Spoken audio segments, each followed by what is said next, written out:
Welcome to What I Love About Sex, where some incredible guests and I, Steph Kanowski, will be bringing you the tools for improving your sex life with topics such as sex issues with your partner, sexual self-confidence, premature ejaculation, sexual shame, masturbation, sharing your fetishes, orgasmic pleasure, and more.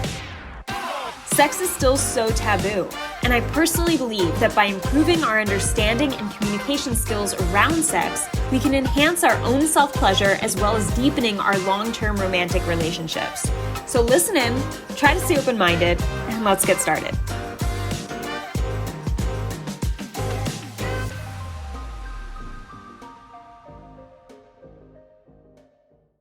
Hey guys, welcome back to another episode on the What I Love About Sex podcast.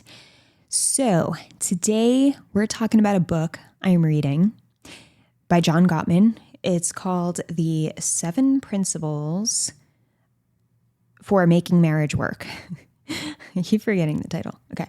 So this book so far is incredible. If you want to buy it, go to the description of this podcast. I will link it so that you have the link right there.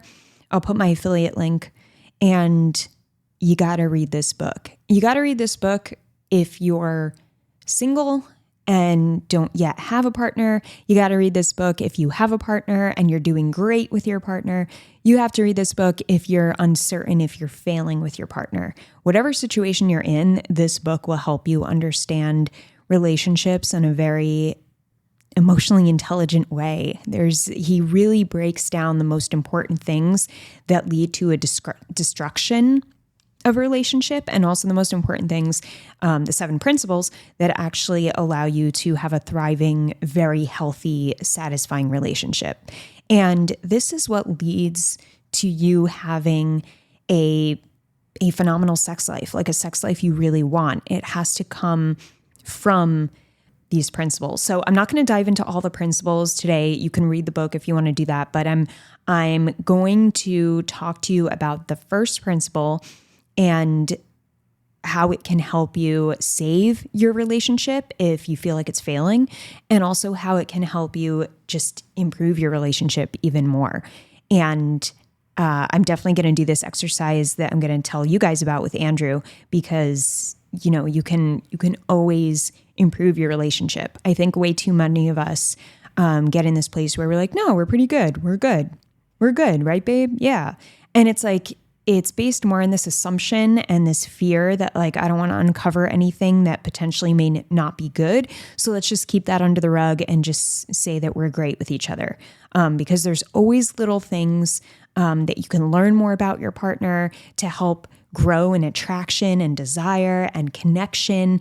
And this is when sex becomes easy and amazing, when the more you understand your partner. So this is what, before I get into the first principle of making marriage work, I want to start off by saying that for those of you guys who just are in this place where you're like, I don't know if it's going to work. I don't know if we're in a dangerous place, because most people do wait too long to get professional help for their marriage. First, I want to just start by saying, by telling you the 4 final stages that signal the death of a relationship. This is what John Gottman has in the book. He says the first one out of the 4 is the couple see their marital problems as severe. Okay, so this means that you both acknowledge the problems are really bad. Number 2 is talking things over seems useless. Partners try to solve problems on their own. So if this is you, this is also a really bad sign. Talking things over, you just don't feel like you ever get anywhere, and it just feels useless, and you just try to do your own thing. The third one is the couple lead parallel lives. So this means you're kind of living life without each other. Meanwhile, you're under the same roof physically. So it just feels like there's a tension, or there's an awkwardness, or a very obvious disconnect.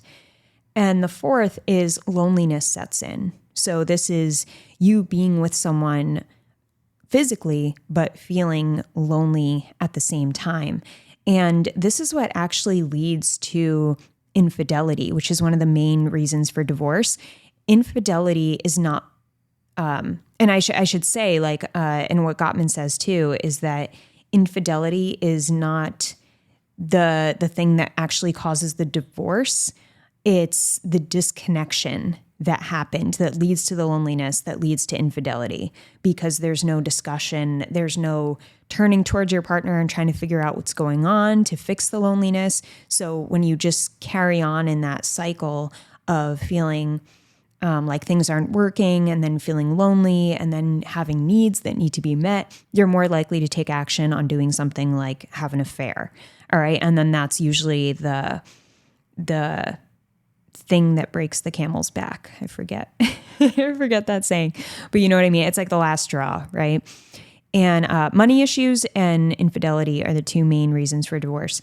And the divorce rate is over 50% at this point, which is kind of crazy. And it's probably more towards 80% realistically if you think about all of the couples who stay together for the kids, or stay together because they can't support themselves financially without one another, or the couples who stay together for religious reasons because they don't believe in divorce, right? The couples who maybe there's a person within the partnership that is afraid to leave because there's abuse within the relationship, right? So there's all these other reasons as to why people stay together when they're severely unhappy that we're not even counting as official divorce, right? So it's kind of crazy that so many marriages are failing in this way. And I think it is because most people don't understand what's in this book, and we're not taking action on it. And you're jumping into marriage so quickly, like it's nothing, and not realizing that the honeymoon phase will eventually leave. It will dissolve, just as it does with everyone. Doesn't mean you can't feel fire and passion in your relationship at different times, but it's not going to feel the same as when you initially had that spark of connection, whatever you want to call it.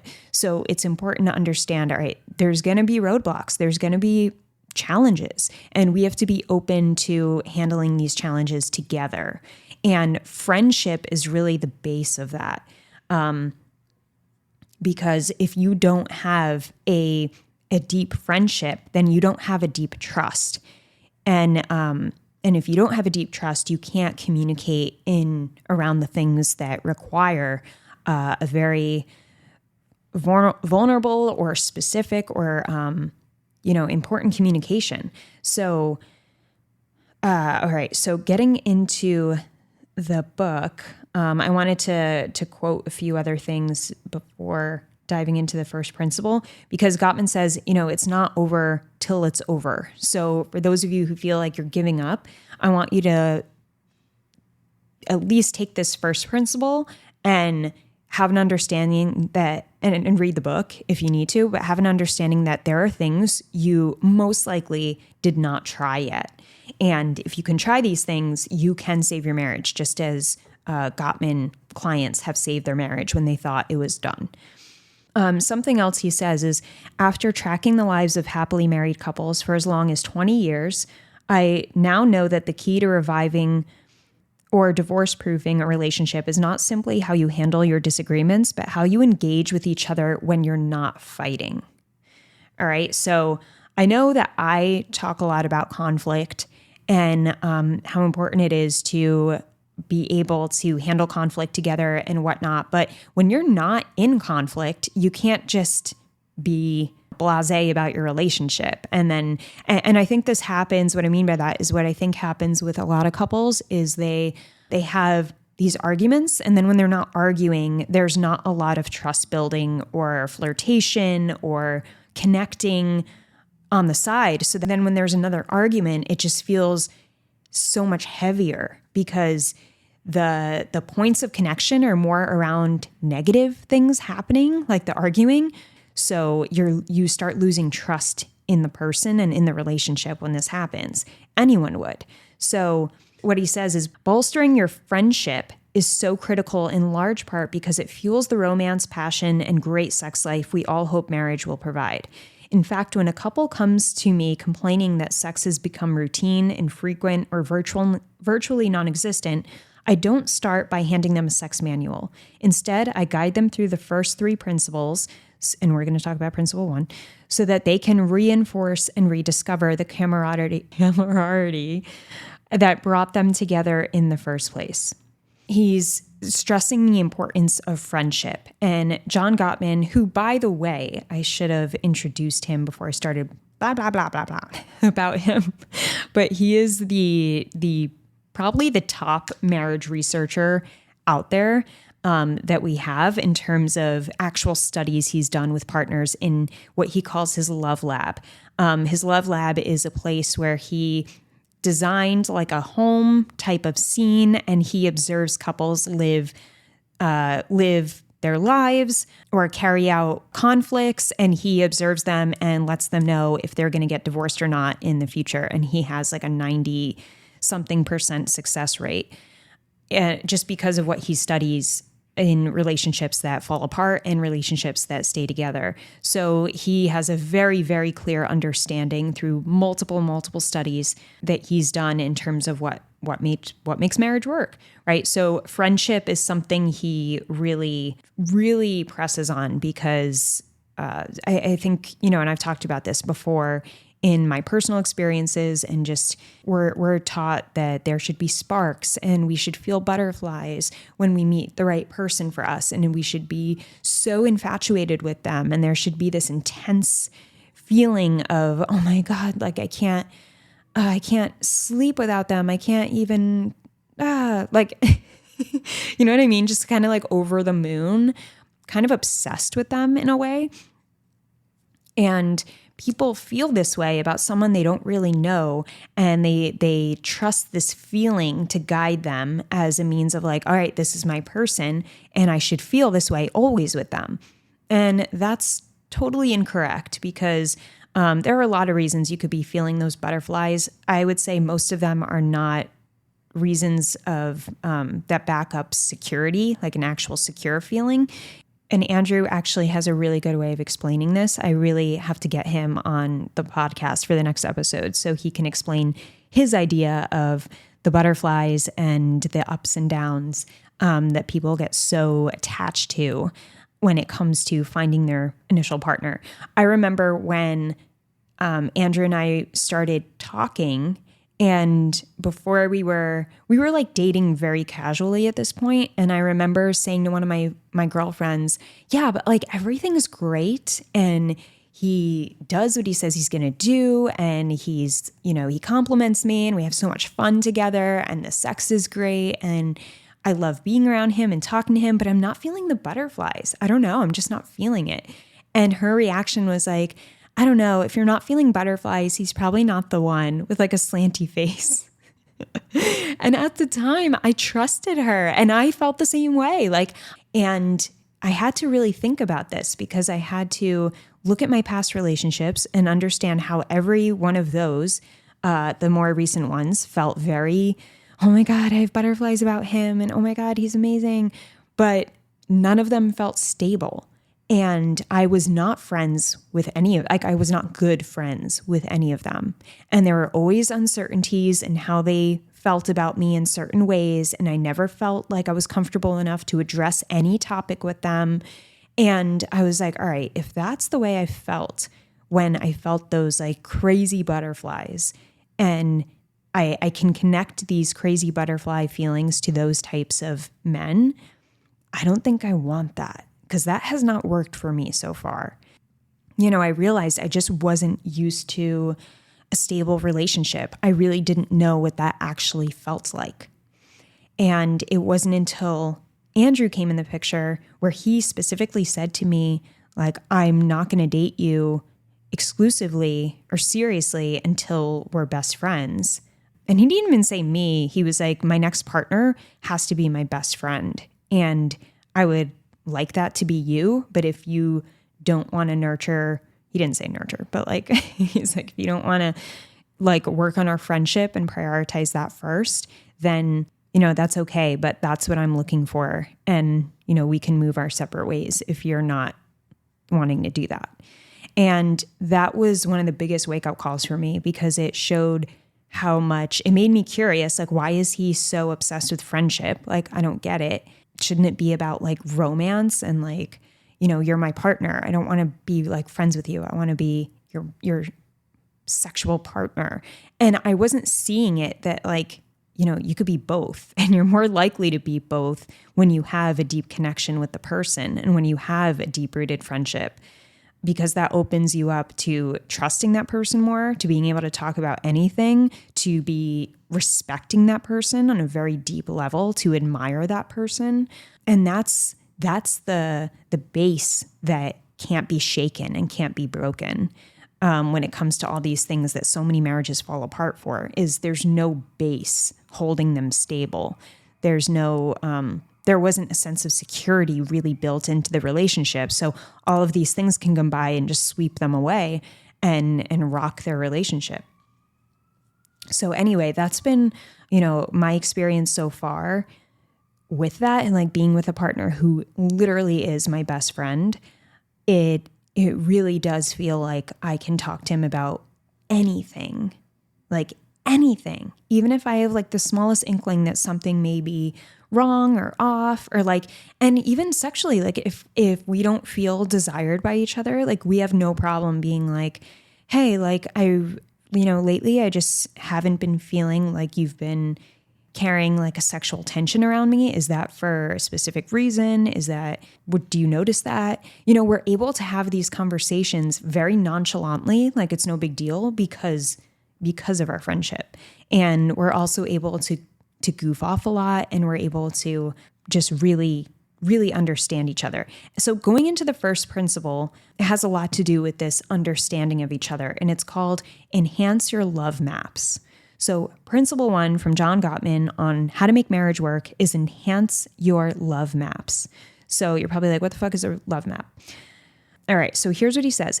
Emotionally intelligent couples are intimately familiar with each other's world. I call this having a richly detailed love map, my term for that part of your brain where you store all the relevant information about your partner's life.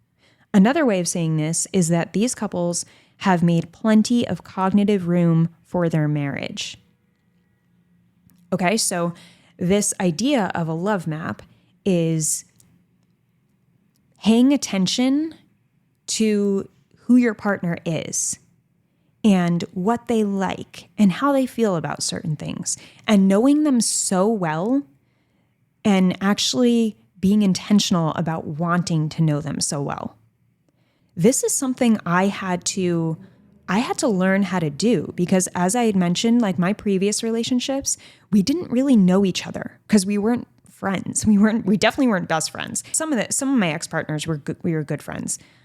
I probably had one like best friend partner when I was 19, but I was just so in a different world of maturity.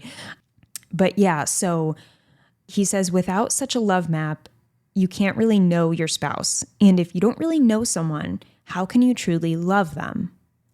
All right, so we're going to go into a love maps questionnaire now, because what Gottman says is the more you know and understand about each other, the easier it is to keep connected as life swirls around you, right? Like there's going to be things that kind of just rock you in life, as I mentioned before. And if you don't have a strong base within your relationship, those challenges can push you over and make things very difficult for the two of you if you don't have a strong base of connection. And this is why, like, if someone has like a health concern, or if you have a baby, I think what he even says here is that one of the major causes of marital dissatisfaction and divorce is the birth of the first baby. 67% of couples in our newlywed study underwent a presumptuous drop in marital satisfaction the first time they became parents, but the remaining 33% did not experience this decline. In fact, about half of them saw their marriages actually improve. So what separated the two groups? You guessed it, the couples whose marriages thrived after the birth had detailed love maps from the get-go. The more you know your partner and the more you try to keep learning about them and connect with them in more of a friendship level, the less rocky your future life challenges will feel, because you'll feel like you're on the same team and like you're both grounded in dealing with anything comes at you. You can handle it because you're a team and you're solid and you're together.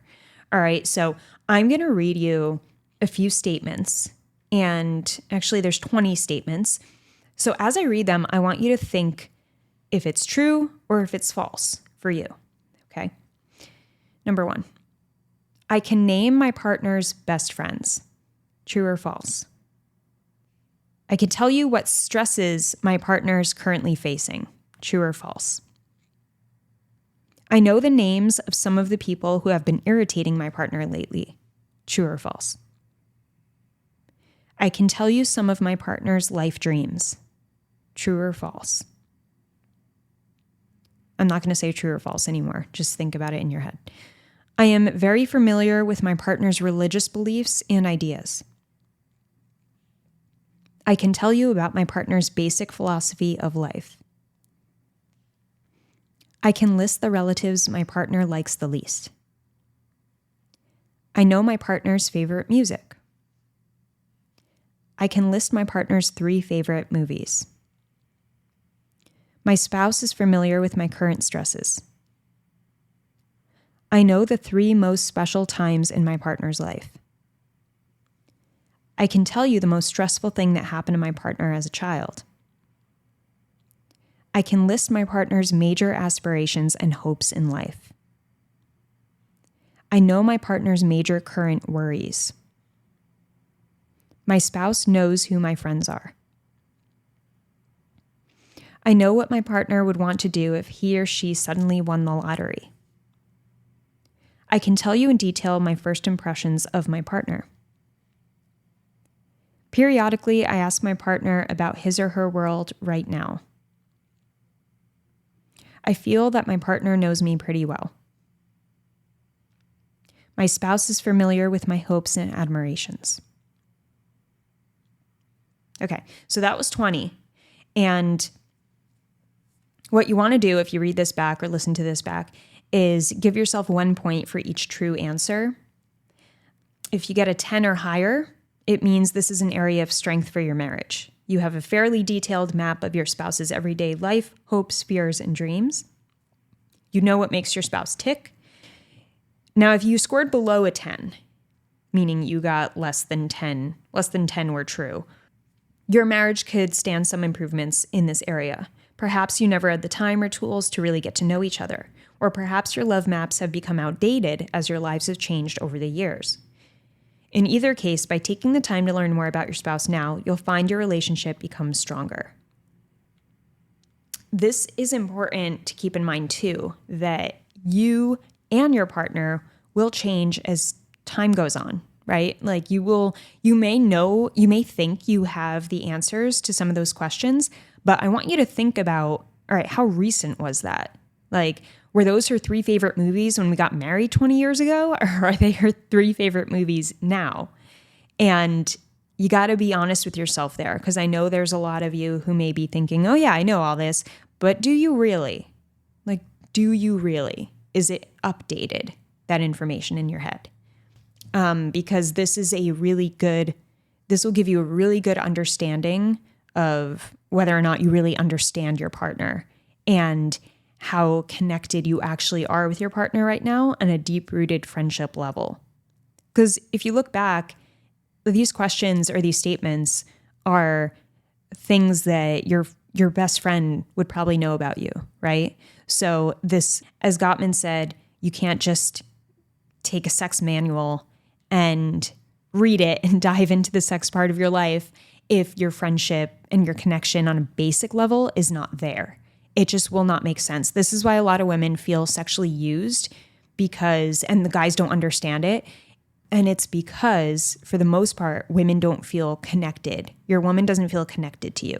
So if there's no friendship connection and you're hyper sexual trying to make sex happen, she's going to feel like you're not really doing this because you want to be with me. You're doing this because you want to jerk off in me or using me, my body. You got to be honest with whether or not that that deep connection is truly there right now, because there are things, you could use the love maps to enhance it, to improve it. And if you don't know if most of these statements were false, then you have some great questions to ask your partner.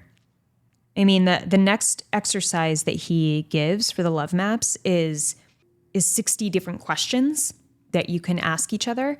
And this could be like a fun game you do together, just asking each other questions so that you get to know each other on a current level and you have a better understanding.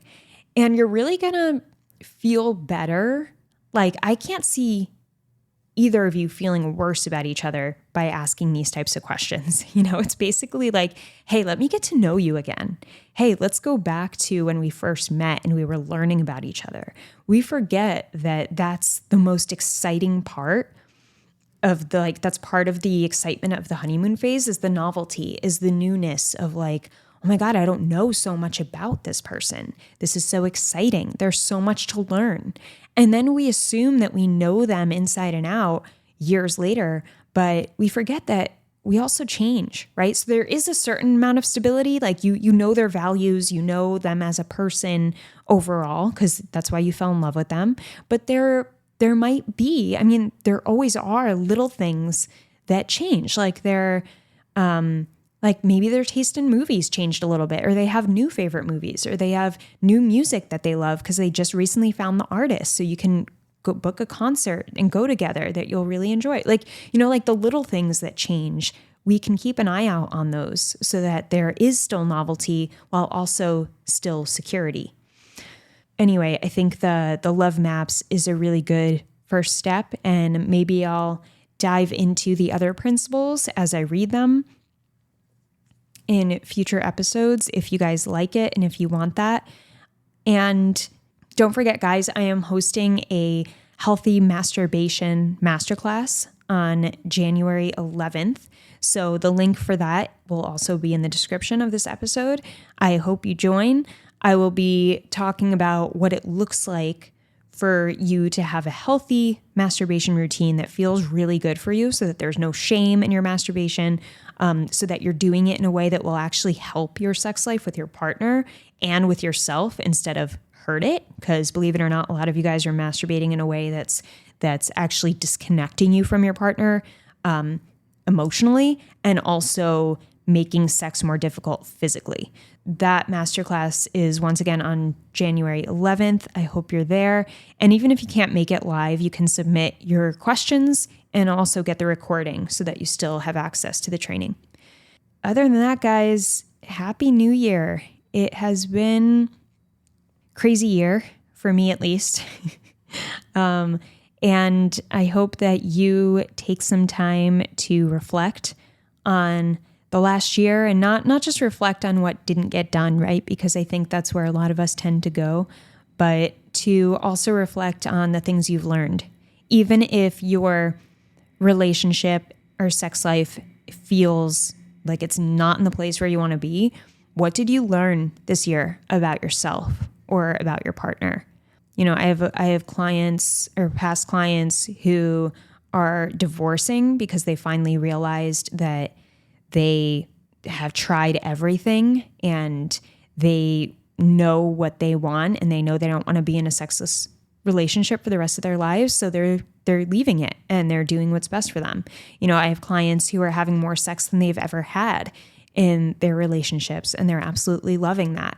And then there's clients who feel like they're still sort of stuck, right? And I shouldn't even say clients. There are men who reach out to me every day with these situations. And I want to even say, and then there's guys who have trouble getting into a relationship. And no matter what situation you're in, there is growth. There is a way to look at it where it's like, all right, did I handle, how have I been handling conflict? Like, has that improved? How have I been handling my reactions to rejection? Has that improved? How have I been handling the way I talk to myself? Has that improved? There are so many things we can look at to gauge what we've actually been intentional with this last year. And you want to give yourself credit for that. I know, I've been guilty of, yesterday I did an exercise called the Wheel of Life. And it is this exercise where you draw a wheel with 9 different areas on it. And it entails body, mind, soul, romance, family, friends, growth, money, mission. And what you do is you draw a circle. It's like a pie chart. And you give each one a number, 1 to 10, where you feel you were for the last year, or wherever you are in your life. You don't have to do this every year. You could do it whenever. And you look at the lowest points, the lowest 1 or 2, and then you ask yourself, all right, what action can I take moving forward to improve this low rating here? And one of mine, what were my lowest ones? My lowest ones were body and growth. And body was lowest because of all the health issues I've been dealing with this year and body insecurities I've been dealing with and still dealing with. So I rated that one low because it's just felt like the biggest challenge. And then I also rated growth low. And then I went to bed because I did this last night. And early this morning, actually at night as I was falling asleep, I had this thought where I'm like, my best self talking to me, I was like, Steph, why'd you rate growth so low? And my answer to that is because my business didn't really grow this year. And then the voice was like, okay, so growth only has to do with your business. And I was like, oh, wow, no, that's not true. And it made me rethink my rating. And I was like, wow, that's really not fair that I told myself, oh, you have to rate this one really low because your business didn't grow in terms of finances. And it still did, just wasn't where I wanted it to go. I just had a moment of realizing how hard I was on myself. And I was like, wow, you've grown in so many ways. Like you went and got a surgery because of how much you've grown and what you were willing to do to get yourself in a healthy place because you loved yourself.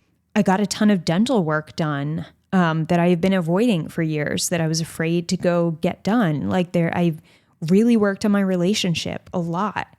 And I learned a lot from Andrew and about myself this year. And I still managed to grow my business financially. I've been growing my mindset in handling these major issues I've been facing with my body and my health. There actually has been a shit ton of growth this year. And that was such an eye-opener, a literal eye-opener. I couldn't sleep for a little bit because I was like, oh my God, I have to go and change my rating. But it was nice to have that reflection and feel like I could give myself credit in so many ways that I've grown instead of feeling like, oh, you didn't get where you wanted to be, so shame on you, or this is bad. And at least that's how I was talking to myself when I did the rating. So anyway, I wanted to share that with you because I'm sure there's a lot of you who are just focused on, oh, well, I still have this problem. And it's like, okay, like we all still face problems and sometimes it does take over a year to get out of a problem, but we have to give ourselves credit for the little things we're doing that move us at least a little bit along the way of progress and towards where we want to be. Because if you're not crediting yourself for that, you're keeping yourself stuck in this loop of talking down to yourself, of feeling guilty or bad or shameful when you don't have to. And that's actually hurting your progress a lot. Just remember to acknowledge yourself this year for the ways that you've grown, even in the slightest. And I'm sure you'll be able to find some, and then you'll feel better. You will. So that's it, guys. I wish you a beautiful, happy new year. I really appreciate you listening in, and I hope this is helping you in your life and your relationships. Have an amazing morning, evening, or night, wherever you are in the world, and I'll talk to you soon. I hope this episode helped you. If it did, I would love for you to leave me an iTunes review. It would mean the world to me. You can also screenshot your favorite episodes and tag me on Instagram at Steph Ganowski. And before I go, remember, your sex life is as good as you make it out to be. Until next time.